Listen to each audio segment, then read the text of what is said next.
પાટણ શહેર અને જિલ્લામાં મોડી રાત્રે વરસ્યો મુશળધાર વરસાદ। પાટણ શહેરમાં 3 ઇંચ વરસાદ વરસતા નીચાણવાળા વિસ્તારમાં ભરાયા પાણી।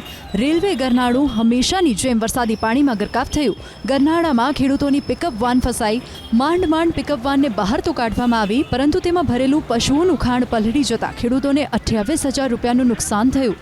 આ દ્રશ્યો છે પાટણ શહેરના પદ્મનાથ વિસ્તારના। અહીં ઘૂંટણસમા પાણી ભરાયા। પદ્મનાથથી 5 ગામને જોડતો માર્ગ પાણીમાં ગરકાવ થયો, જેને લઈ રાહદારીઓ અને વાહન ચાલકોને ભારે હાલાકી વેઠવી પડી રહી છે। વરસાદી પાણીનો નિકાલ ન થતા આ સ્થિતિ સર્જાઈ રહી છે।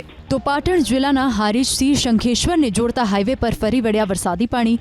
6 દિવસથી હાઈવે પર 2 ફૂટ સુધી પાણી ભરાયેલા છે, જેને લઈ વાહન ચાલકોને ભારે મુશ્કેલીનો સામનો કરવો પડી રહ્યો છે। પાટણ શહેર અને જિલ્લામાં મોડી રાત્રે વરસ્યો મુશળધાર વરસાદ। પાટણ શહેરમાં 3 ઇંચ વરસાદ વરસતા નીચાણવાળા વિસ્તારમાં ભરાયા પાણી। રેલવે ગરનાળું હંમેશાની જેમ વરસાદી પાણીમાં ગરકાવ થયું। ગરનાળામાં ખેડૂતોની પિકઅપ વાન ફસાઈ।